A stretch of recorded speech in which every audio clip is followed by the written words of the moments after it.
Good morning, everybody. Welcome to Little Sycamore Canyon. This is Ryan, and this is Ryan's Mazdaspeed Protege, which is like the same as the MP3, but with a turbo on it, right? Exactly. Yeah, so tell me a little bit about your car, because I've actually never driven one of these. Well, it's mostly, the engine's pretty much stock. I just have a 3-inch exhaust. It's from my intercooler because it comes with a crappy side mount stock. Wideband, boost gauge. Yeah, it's very tunery over here on this side. Trying to make it look factory. Oh, it's all right. It's cool. It's actually, for a little car, pretty spacious and comfy in here. These seats aren't bad. And so the engine is what's the displacement of the engine? 2 liter. 2 liter turbo, and you said the smallest ball bearing turbo ever put into a car, right? The smallest ball bearing that Garrett makes was a GT25 P4R. So if you want to read some of the details of Ryan's car, you can check out his Wheelwell page, right? I assume it looks beautiful. Sort of. Wow, short shifter. Yes. Okay, so let's take a drive. Whoa. It's got a bit of a shudder when you first. Solid motor mounts. Solid motor mounts. Okay. All right. Well, let's see what we got. What does this thing weigh? I have no idea. It's got to be light because it's a Mazda, right? It's pretty light, yeah. I think. I forget. Oh, it's got boost noises. That's a good start. Oh yeah. The shifter feels almost like it could be like the short throw shifter on like a Mustang or something. It's got that like Hearst kind of feel to it. Yeah, it is a. I forget what the brand name is. It's short throw. Yeah, it's like a bit of a muscle car shifter. We'll go down. Hopefully you don't complain about my 3rd, 4th. It doesn't feel like it goes into 3rd, 4th, but it definitely does. Okay, well, that's good to know. Ooh, it's got good power though. It's all low. It's all torquey. Yeah. Yeah, it's got that tiny turbo. That's what Ford is doing from the factory now. Whoa, that actually came out of gear on its own. Yeah, I was hoping that wouldn't happen. Okay, didn't take very long, did it? So, what year is this car? 2003. The fundamental feel of a steering wheel and a steering rack changed really drastically in like the late 2000s. And so cars that I drive that were older than that, you have to put in a lot more steering input, even if the feel is good. Like right here, oh, there's the Jetta. Okay, we're filming that guy in a bit. All right.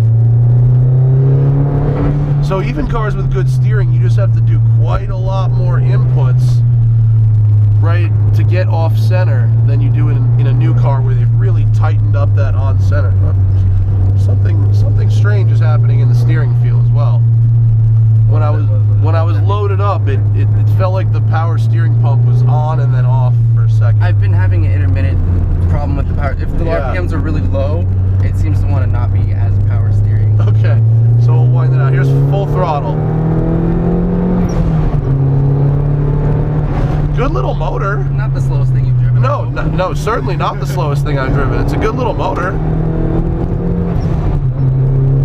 Well, this is certainly different. I don't think about a Mazdaspeed Protege as being like a fun little cheap car. How much do these things go for these days? I bought it for $5,000. It came out of gear, and I lost power steering there. That's not gone well. Okay. Man, now I feel like the car's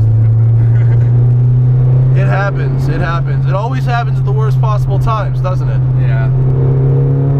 I don't know. Maybe I just got used to how it drives. Maybe. You know, that happens a lot with people's cars. They don't actually realize there's quirks until someone else drives it, and you don't realize that you've been working around that quirk for a really long time. You know what I mean? Yeah. I really like the power though. Yeah, that's because as soon as I put the 3-inch exhaust on here, the power came up. It's spooled a lot faster. Yeah, so basically what's happening is when the RPM drops, so is your power booster, which is changing the steering feel mid-corner, and it's something I have to watch out for, certainly. I heard it might be a sensor that's going bad. I can't figure out how to trace it back. Do you do the work on your car? Oh yeah, I did everything myself. Nice. I don't think this car has ever been to a mechanic other than me.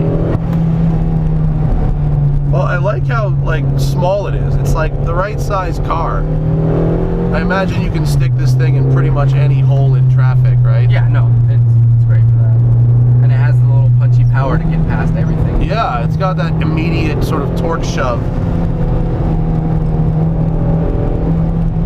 Man, the solid motor mounts do transfer quite a bit of those vibrations in through the steering wheel.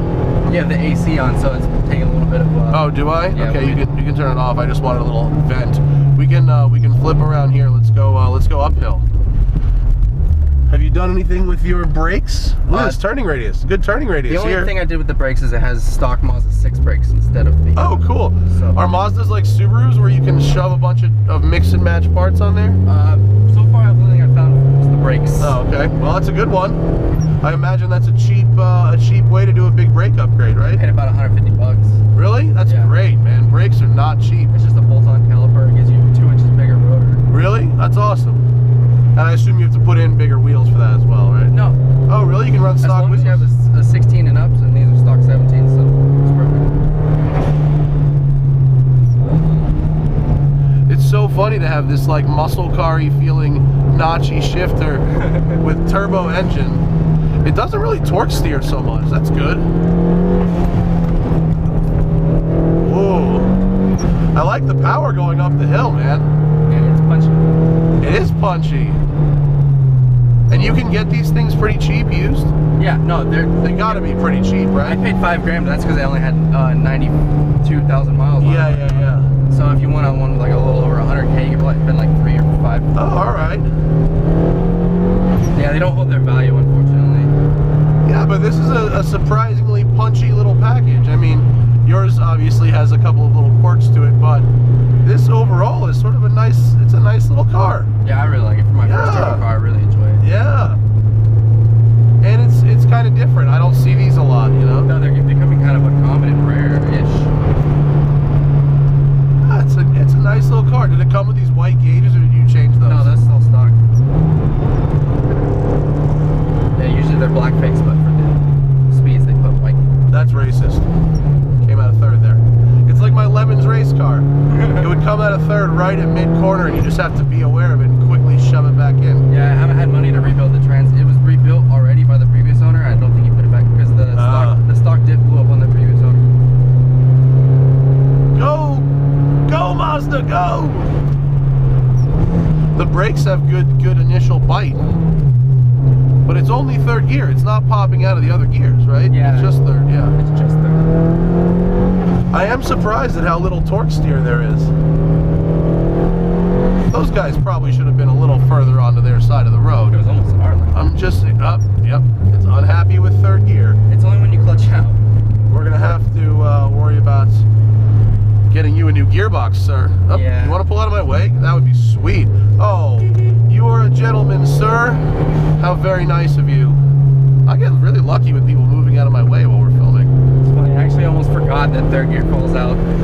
I got so used to driving. Yeah, once you get used to that, it happens a lot. Once you get used to driving with a certain quirk, you forget to tell other people about it.